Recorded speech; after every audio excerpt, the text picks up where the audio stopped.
मैं group captain तरुण कुमार सिंघा, विशिष्ट सेवा मेडल एंड बार, सेवानिवृत्त, जिला सैनिक बोर्ड दार्जिलिंग का सेक्रेटरी पिछले 2 साल से नियुक्त हूं। आज जिला सैनिक बोर्ड दार्जिलिंग देश के सबसे पुराने सैनिक बोर्ड में एक है और 16 नवंबर 2024 में पूरे 80 साल इसके पूरे होते हैं। सैनिक बोर्ड का इतना पुराना सफर जो दार्जिलिंग में है, शायद ही देश में कोई और सैनिक बोर्ड कंपेयर कर सकता है। क्योंकि ये इतना बड़ा एक पड़ाव है हमारे जिंदगी में, एक्स सर्विसमैन भूतपूर्व सैनिकों के लिए, और खास तौर से दार्जिलिंग में, जहां पर 16,000 से भी ज्यादा भूतपूर्व सैनिक एक्स सर्विसमैन यहां पर हैं और उनके परिवारजन, विडोज, वीर नारीज, ये सब मिलाकर करीब 40,000 से ज्यादा हो जाते हैं। तो इतनी बड़ी संख्या में एक्स सर्विसमैन जो दार्जिलिंग में हैं, उन्होंने एक मीटिंग में जो एसोसिएशन के प्रेसिडेंट्स है, सबने कहा कि सर 80 साल होने को है, आज तक जिला सैनिक बोर्ड दार्जिलिंग की ओर से या हम लोगों ने कभी ऐसे कोई एनिवर्सरी सेलिब्रेशन में भाग नहीं लिया। गोल्डन जुबली चला गया, डायमंड जुबली चला गया, प्लैटिनम जुबली चला गया। तो मैंने सोचा कि 80 साल भी एक एक माइलस्टोन है, क्यों ना हम इस पड़ाव को सेलिब्रेट करें। और सबकी सहमति हुई और सबका प्रोत्साहन मिला। तो मैंने सोचा, मैंने उन सबसे पूछा कि आप क्या चाहेंगे। तो एक तो है कि आप जानते हैं कि फौजी भाई लोग सब जिंदगी भर वाइल इन सर्विस फिट रहते हैं और एक्टिव रहते हैं, और रिटायरमेंट के बाद उनको इतना मौका नहीं मिला है। जो अच्छे स्पोर्ट्समैन थे शायद वो लोकल लीग्स और चैंपियनशिप में खेलते रहे होंगे, लेकिन बहुतों को यह अवसर नहीं मिला। तो वो चाहते थे कि एक फुटबॉल टूर्नामेंट अगर हो सके तो बहुत अच्छा रहेगा। तो इस प्रस्ताव को मैंने भी स्वीकार किया और मैंने हमारे जीटीए के जो सैनिक बोर्ड है, सेक्रेटरी साहब, उनसे मैंने बात किया कि ये मांग है, ये सबकी चाहत है, और एक प्रपोजल रखा कि हम हमारे जितने भी एसोसिएशंस हैं उनके कुछ टीम बनाकर उनके आपस में एक 4 दिन का टूर्नामेंट रखेंगे, जो अभी कल 12 नवंबर से लिबोंग के मिलिट्री ग्राउंड में हम शुरू करेंगे, जिसमें नॉकआउट बेसिस पे टूर्नामेंट होगा और 16 तारीख को फाइनल्स रखेंगे। मैं चाहता था कि ईएसएम एसोसिएशंस को भी कुछ फाइनेंशियल बेनिफिट भी हो, क्योंकि वो अक्सर सोशल सर्विस करते रहते हैं, उनके पास फाइनेंस की कभी कमी रहती है। वैसे तो हम उनके एजीएम में जिला सैनिक बोर्ड के जरिए से हम उनको हेल्प जरूर करते हैं, लेकिन आप मानेंगे कि जितना भी करेंगे वो शायद कम ही है। हम तो चाहेंगे कि और भी बहुत कुछ करें। तो इस टूर्नामेंट में हमने कुछ प्राइज मनी भी रखा है, जिसमें विनर्स को 50,000 रुपये का कैश प्राइज मिलेगा और रनर्स अप को 30,000 रुपये का कैश प्राइज मिलेगा। इससे उम्मीद करता हूं कि न केवल उनका हौसला बढ़ेगा, खुशी होगी, और शायद वो अपने एसोसिएशन के किसी भी वेलफेयर एक्टिविटी में जोड़ सकेंगे। हमने चीफ गेस्ट फाइनल्स के लिए मेजर जनरल तरुण अग्रवाल, जो जीओसी 111 सब एरिया से आएंगे, उन्होंने हमारा इनविटेशन स्वीकार किया है और उन्होंने ये भी प्रॉमिस किया है कि उनकी तरफ से जो बन सकेगा वो भी योगदान देंगे। तो हम आने वाले 4-5 दिनों में, मौसम भी अच्छा है, खेलने लायक भी है, और सबका जो हौसला है बिल्कुल हाई स्पिरिट्स में है। उम्मीद करते हैं कि एक अच्छा एक एटमॉस्फेयर रहेगा और सब एक सर्विसमैन मिलजुल कर एकता का एक प्रतीक दोबारा सभी को दिखाएंगे। कितना टीम भाग लेंगे? इसमें 8 टीम भाग लेंगे और उनको हमने 2 पूल में रखा है, पूल ए और पूल बी। और टीम्स जो है, क्योंकि हर एसोसिएशन में इतने मेंबर्स भी नहीं है और शायद खेलने योग्य इतने फिट मेंबर्स भी नहीं होंगे, तो क्योंकि सारे तो वेटरन्स हैं, तो हमने 3-3 एसोसिएशंस का एक टीम बनाकर ताकि वो खेल सकें। और मैं आपको बता दूं कि 40 साल से लेकर 65 साल की उम्र तक एक्स सर्विसमैन इसमें खेल रहे हैं। और हम नहीं चाहते कि किसी को कोई ऐसा चोट लगे, और ये कोई ऐसा कंपटीशन उस तरह का नहीं है कि बहुत ही रफ खेलकूद हो। हम चाहते हैं कि सारे एक्स सर्विसमैन एक एक पुराने कॉमरेड्स के साथ, दोस्तों के साथ खेल के भावना, एक गुड स्पिरिट के साथ वो खेलें और मे the best team win and थोड़ा कैश प्राइज भी लेके जाएं।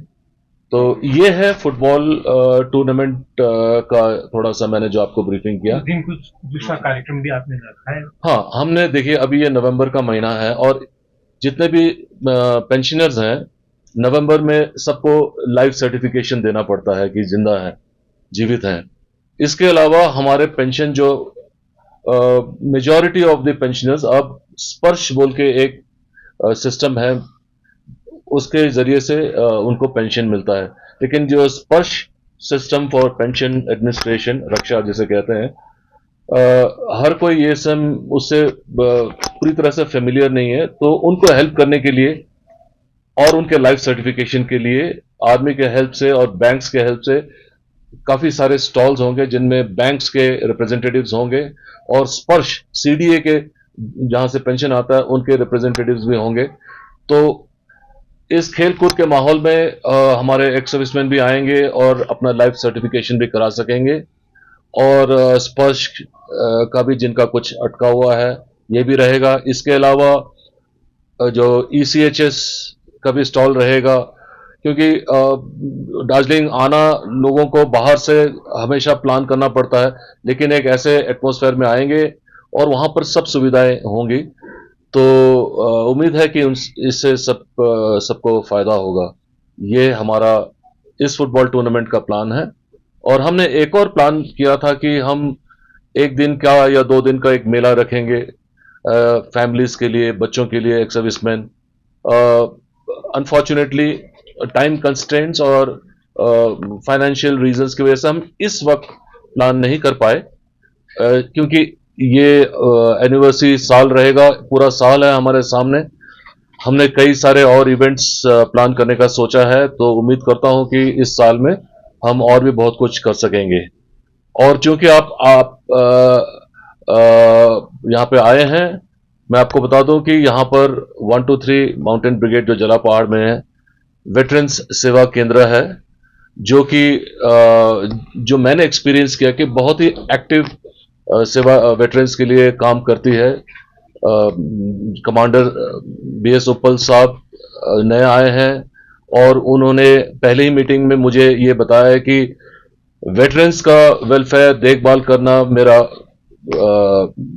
धर्म है, और apart from fighting the enemy ये मेरा बिल्कुल पैरेलली चलता रहेगा। और उनके इस सपोर्ट की वजह से आज हम ये टूर्नामेंट करने के लिए आगे बढ़ रहे हैं। और हमारे इस पूरे काम में सहयोग देने का एक खास नाम मैं बताना चाहूंगा, कर्नल अमित आश्री, जो स्टाफ ऑफिसर वेटरन्स हैं, जो हम तो करते ही हैं कि दूर दराज में आउटरीच प्रोग्राम करने का कोशिश करते हैं। ये वेटरन सेवा केंद्र आने के बाद से आर्मी भी रिमोट एरियाज में जाके एक्स सर्विसमैन को हेल्प करते हैं, उनकी ज़रूरतों को देखते हैं, और पेंशन को जिनका कोई प्रॉब्लम हो रहा है वो मेरे सामने लेके आते हैं या सीडीए के साथ लेते हैं। तो मिलजुल के काम करने से क्या हो रहा है कि आज के तारीख में मैं कह सकता हूं कि हमारे जितने भी एक्स सर्विसमैन वेटरन्स हैं उनको बहुत फायदा हो रहा है। जिला सैनिक बोर्ड की तरफ से वेटरन्स और उनका परिवार के लिए वेलफेयर का किस तरह का कार्यक्रम कर रहा है? देखिए, एक तो सबसे पहला काम होता है कि हम ये देखते हैं कि सुनिश्चित करते हैं कि वेटरन्स को पेंशन सही तरीके से मिल रहा है।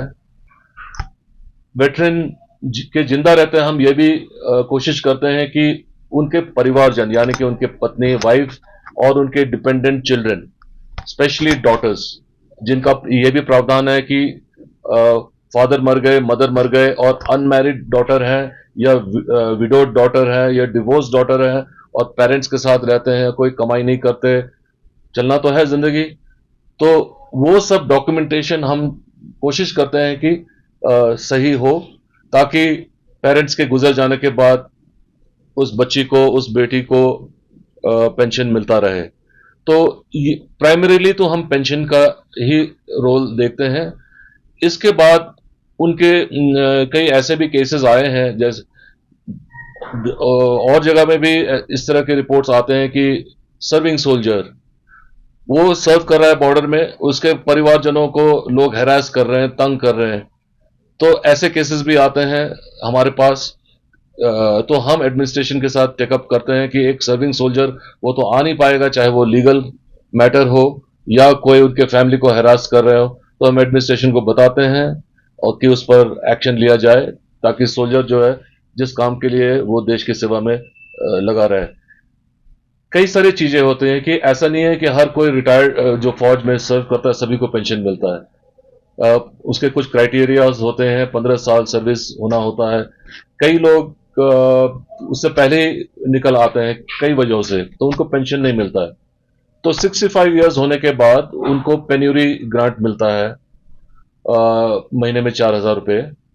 तो ऐसे में मेरे टेन्योर में मैंने देखा कि एक बुजुर्ग एक्स सर्विसमैन जो पेन्यूरी ग्रांट में रहते थे, उनको कैंसर हो गया और ट्रीटमेंट के लिए वेल्लोर में गए और पैसे की कमी हो गई। तो ऐसे में उन्होंने गुहार लगाई कि सर ऐसा ऐसा हो गया है, मेरे पास पैसे नहीं है, शायद मैं बचूंगा नहीं। हमने कहा हम आपका हाथ थामने को तैयार हैं। तो हमारे पास ऐसे केसेस के लिए ग्रांट रहते हैं। हमने राज्य सैनिक बोर्ड के साथ मैटर टेकअप किया और डिस्ट्रिक्ट चैरिटेबल रिलीफ फंड से 1 लाख का सैंक्शन भी दिया। और आप जानते हैं कि हमारे पास यहाँ पर बताशिया वॉर मेमोरियल भी है, जो एक आइकॉनिक टूरिस्ट डेस्टिनेशन है।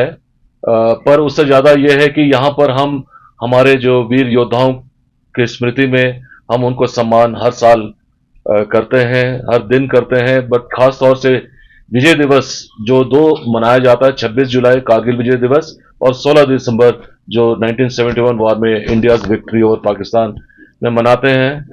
और ऐसे प्रोग्राम में हमने पिछली बार कारगिल विजय दिवस में जो हमारे दार्जिलिंग डिस्ट्रिक्ट के जितने भी शहीद हुए थे या जिनको कोई गैलेंट्री का अवार्ड मिला था, जो शहीद हुए थे उनके विधवाओं को, यानी कि वीर नारी या कोई ऐसा बैचलर रहा हो, उनके पेरेंट्स वीर पिता या वीर माता या वीर बहन, इन सबको बुला के हमने सम्मान किया था। कुछ हम क्या ही दे सकते हैं, लेकिन हमने एक टोकन उनको कुछ कैश भी दिया था और मेमेंटो भी दिया था, ताकि वो अपने घर वालों के सेक्रीफाइस को हम रेस्पेक्ट करते हैं, याद करते हैं, उनको ये एहसास रहे।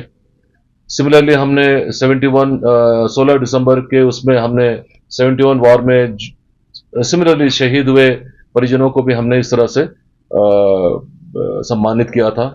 इसके अलावा दार्जिलिंग में पिछले साल काफी बारिश, कहीं पे कुछ आग, तो कई एक्स सर्विसमैन के घर गिर गए, डैमेज हो गए, आग लग गया। हमने केस बाय केस देखकर थोड़ा उनको फाइनेंशियल हेल्प जरूर दिया है, जितना हो सकता है। 16 तारीख का कार्यक्रम कहाँ पे होगा, कितना बजे से? 16 तारीख का कार्यक्रम जो फाइनल्स है वो लिबोंग मिलिट्री गैरिजन में फुटबॉल ग्राउंड है, वहां पे होगा, जिसे आप लोग सब रेस कोर्स ग्राउंड से भी जानते हैं। और 11 बजे का समय है फाइनल्स का। हम उम्मीद करते हैं कि जीओसी जनरल अग्रवाल के अलावा और भी हमने डिस्टिंग्विश्ड गेस्ट, वेटरन ऑफिसर्स और सब ईएसएम को इनवाइट किया है। मैं आप सबके थ्रू से सबको इनविटेशन करता हूं कि आप आइए और हमारे वेटरन सोल्जर्स का हौसला बढ़ाइए। और हम आप सबको दिखाना चाहते हैं कि भले ही उम्र हो गई हो, लेकिन वो जोश, वो जज्बा कभी हमारा कम नहीं होगा। 1944 से लेकर जिला सैनिक बोर्ड में मुझसे पहले 14 सेक्रेटरीज रह चुके हैं। मैं 15वां हूं और 2023 के फरवरी महीने के 27 तारीख को मैंने ज्वाइन किया था। तो उस समय मैंने ये देखा कि जिला सैनिक बोर्ड दार्जिलिंग सबसे पुराना तो है ही, इसके और भी शाखाएं हैं। कर्शियोंग में है, सिलीगुड़ी में है और कालिम्पोंग में भी था इसलिए कह रहा हूं क्योंकि कालिम्पोंग जब से डिस्ट्रिक्ट बन गया है, जब तक कोई नया सेक्रेटरी नहीं आए थे तो हम ही उसको संभाल रहे थे। तो इस तरह 3 और शाखाएं हम चला रहे थे। इसी जुलाई महीने में कालिम्पोंग एक फुल फ्लेजेड जिला सैनिक बोर्ड हो गया है और वहां पे एक नए ऑफिसर कमांडर गुरुंग साहब भी आ चुके हैं। इम्पोर्टेंट ये था कि मैंने देखा कि आते ही एक तो G20 डेलीगेशन का विजिट था हमारे बताशिया में। देश के लिए बहुत गौरव की बात थी और दार्जिलिंग के लिए और भी कि हमारे यहाँ पर भी डेलीगेशन आए और बताशिया वॉर मेमोरियल में उनको लाया गया। तो हमने काफी उसमें इम्प्रूवमेंट्स की क्योंकि वो एक आइकॉनिक टूरिस्ट डेस्टिनेशन है। बताशिया को लेकर दार्जिलिंग और बताशिया एक साथ लोग नाम लेते हैं। तो हमेशा से हमारा ये प्रयास रहा है और रहेगा कि हम बताशिया वॉर मेमोरियल को इम्प्रूव करते रहें ताकि दार्जिलिंग का एक बहुत ही इम्पोर्टेंट टूरिस्ट डेस्टिनेशन भी बना रहे। उसमें कई सारे इंप्रूवमेंट्स हुए हैं। इसके अलावा मैं आपको बताना चाहता हूं कि आने वाले दिनों में एक मॉन्यूमेंटल राष्ट्र ध्वज वहां पे इरेक्ट होने वाला है, जो मैंने फ्लैग फाउंडेशन ऑफ इंडिया से कांटेक्ट करके रिक्वेस्ट किया था कि हमारे यहाँ पर इतना इम्पोर्टेंट एक डेस्टिनेशन है और इतना एक भव्य स्मारक है, तो हमारे पास एक ऐसा राष्ट्रीय ध्वज लहराना चाहिए जो बहुत दूर दूर से दिखे। और मुझे बड़ी खुशी हो रही है ये बताते हुए कि उसका सैंक्शन हो चुका है, सामान चल चुका है। हमने टेंडर लेके अभी काम शुरू करने का अभी कुछ दिनों में शुरुआत हो जाएगी और जल्द ही जल्द दार्जिलिंग में 72 से 80 फुट ऊंचा भारतीय तिरंगा लहराएगा हमारे बताशिया में। इसके अलावा मेरा ये प्रयास था कि जिला सैनिक बोर्ड का हेडक्वार्टर और मेरे बागडोरा में हमारे पास एक सैनिक वेलफेयर सेंटर, सैनिक भवन है। तो ये स्ट्रक्चर्स काफी दिनों से नेग्लेक्टेड थे, इनमें कोई रिपेयर नहीं हो रखा था। यही हमारा अस्तित्व है, यही सब आते हैं और यही हमारा प्राइड है। तो मेरा एक प्राथमिक काम यह था कि मैं इन सब इंफ्रास्ट्रक्चर का रेनोवेशन, रिपेयर और रीडेवलपमेंट करूं। और आज आप यहां पे आए हुए हैं, आपको हम दिखाएंगे कि आज जिला सैनिक बोर्ड हेडक्वार्टर दार्जिलिंग मैं गर्व से कह सकता हूं, जबकि काम चल रहा है अभी भी, लेकिन फिर भी आपको ये देखकर पता लग ही जाएगा कि शायद इससे बेहतर जिला सैनिक बोर्ड का सुविधा बहुत कम ही हो देश में। तीसरा, आप जानते हैं कि यहां पर एक war museum, Gorkha war museum trust बोल के एक स्ट्रक्चर है घूम के पास में। वो पिछले 8-10 साल से ताला लगा हुआ है, बिल्डिंग बना हुआ है, लेकिन कुछ भी नहीं है। लोगों को लगता है यहाँ पे एक वॉर म्यूजियम है, लेकिन है नहीं, आप सब जानते हैं। तो और हाल ही में मैं उस कॉम्प्लेक्स में भी गया हूं और ऑफिसर, सीनियर ऑफिसर्स के साथ, आर्मी के जनरल्स के साथ, तो हमने देखा कि वो जो स्ट्रक्चर है इतने साल नेग्लेक्ट की वजह से अभी म्यूजियम के लायक तो रहा नहीं। तो मेरा क्योंकि हमारे पास ऑलरेडी एक मेमोरियल है, तो वॉर म्यूजियम भी होना बहुत जरूरी है। हमारा जो इतिहास है सैनिकों का, ये बहुत ही पुराना है और इसको आम जनता के सामने रखना और टूरिस्ट जब यहाँ पे आते हैं उनको ये दिखाना बहुत जरूरी है, क्योंकि इस समाज से ही जो आते हैं, समाज का भी दिखाना है और हमारे ब्रेव सोल्जर्स के बारे में भी दिखाना है, प्लस मिलिट्री ट्रेडिशंस जो भी हैं। तो मैंने एक प्रस्ताव रखा था नॉर्थ बंगाल डेवलपमेंट डिपार्टमेंट में मंत्री जी से भी मिला था और उनसे मैंने अनुरोध किया था कि क्या आपका सहयोग मिल सकेगा कि हम यहाँ पे एक वॉर म्यूजियम बनाना चाहेंगे। एडमिनिस्ट्रेशन के सहायता से हमने एक लैंड भी आइडेंटिफाई किया है, जो कि चित्रे बाजार से जब ऊपर टिबेटन सेंटर में जब जाते हैं तो एक बहुत ही सुंदर जगह है, जो कि वहां से आपको हिमालय हमेशा नजर आएगा।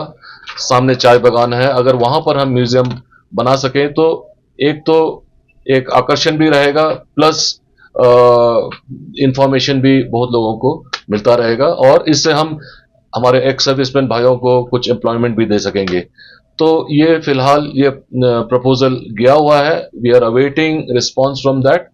अगर वो अप्रूव होके आता है तो आने वाले सालों में उम्मीद कर सकते हैं कि दार्जिलिंग में एक भव्य म्यूजियम भी बनेगा, जिसमें मिलिट्री आर्टिफैक्ट्स होंगे। ऑलरेडी स्टेटमेंट ऑफ केसेस बन चुके हैं, चाहे वो फाइटर जहाज हो, चाहे वो फौज के टैंक्स हो, आर्टिलरी गन्स हो, क्योंकि मिलिट्री म्यूजियम में मिलिट्री हार्डवेयर नहीं होगा तो मजा नहीं आएगा।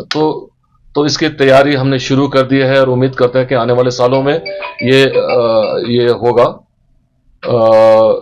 इसके अलावा लिबांग में आप जानते हैं कि हमारा एक्स सर्विसमैन के लिए एक हेल्थ पॉलीक्लिनिक है। वो लिबांग मिलिट्री गैरिजन से भी काफी आगे है मिलिट्री हॉस्पिटल के साथ। तो वहां के रहने वाले एक्स सर्विसमैन के लिए तो इतना प्रॉब्लम है नहीं, लेकिन दार्जिलिंग डिस्ट्रिक्ट तो बहुत फैला हुआ है और बहुत दूर से आते हैं, तो लोगों को ये प्रॉब्लम होता था। और हम चाहते हैं कि हमेशा फ्यूचर के लिए भी ये प्रॉब्लम हट जाए। तो वो जो पुराना म्यूजियम कॉम्प्लेक्स है वो हमारे ईसीएचएस पॉलीक्लिनिक के लिए बहुत ही सूटेबल है, और उस पर भी एडमिनिस्ट्रेशन का एक बहुत ही पॉजिटिव रिस्पांस है, और वो भी चाहते हैं कि एक्स सर्विसमैन को ये सुविधा मिल सके कि उनको कष्ट ना हो।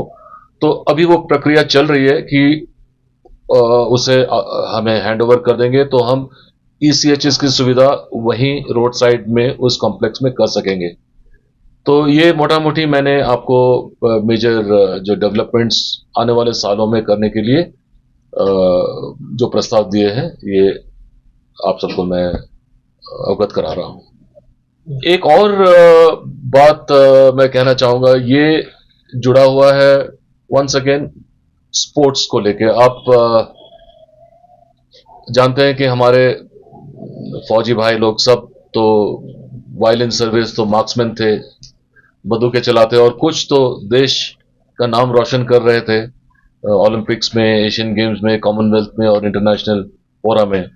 उनमें से हमारे ऑनररी कैप्टन जीतू राय साहब भी हैं, सब जानते हैं, ओलंपियन है, एशियन वर्ल्ड नंबर 1 रह चुके हैं 10 मीटर्स एंड 20 मीटर्स में। तो और भी हमारे बहुत सारे सर्विसेज और नेशनल के शूटर्स हैं। तो एडमिनिस्ट्रेशन के साथ मैंने ये प्रस्ताव रखा कि क्यों ना हम यहाँ पे एक शूटिंग रेंज खोलें, जिससे कि दार्जिलिंग जैसे जगह में इतने टैलेंटेड यूथ, इतने फिजिकली फिट यूथ, उनको एक मौका मिले कि कोई ऐसा कंपटीशन या ऐसा स्पोर्ट ज्वाइन कर सकें, जिससे कि क्लाइमेटिक कंडीशंस जिस तरह के यहाँ पे बहुत आउटडोर नहीं हो पाते हैं, बहुत सारी चीजें नहीं हो पाती हैं, लेकिन ये इंडोर है। हमारे पास ओलंपियंस हैं, नेशनल प्लेयर्स हैं, शूटर्स हैं, और वो सब सहयोग करना चाहते हैं कि हम इस एरिया के हिल्स के बच्चों को, यूथ को मौका मिले। और हो सकता है जीतू राय जैसे कितने ही यहाँ पे और हैं जिनको कभी मौका नहीं मिला। तो इस प्रस्ताव को भी बहुत फेवरेबली डिस्ट्रिक्ट एडमिनिस्ट्रेशन ने स्वीकार किया है। और पहले तो हमने सोचा कि वो पुराने Gorkha war museum trust complex में ही करेंगे, लेकिन वहां पे दोनों का एक संगम होने से प्रॉब्लम होगा। तो उन्होंने खुद ही एक दूसरा जगह आइडेंटिफाई किया है, और डिपार्टमेंटली इस बात को आगे भी बढ़ाया है, और उम्मीद करते हैं कि ये प्रस्ताव भी स्वीकार होगा। और अगर ऐसा हो पाया तो क्योंकि जीतू राय साहब भी अपना एक शूटिंग रेंज बागडोगरा में खोलना चाहते हैं, तो इस दार्जिलिंग डिस्ट्रिक्ट में 2-3 इस तरह के शूटिंग रेंज अवेलेबल हो जाएंगे, और हम हमारे रिसोर्सेज के थ्रू से हम ट्राई करेंगे कि हम यूथ को स्काउट करें, अपॉर्चुनिटी दें और फ्यूचर में दार्जिलिंग से ही चैंपियन शूटर्स हम दे सकें देश में। धन्यवाद।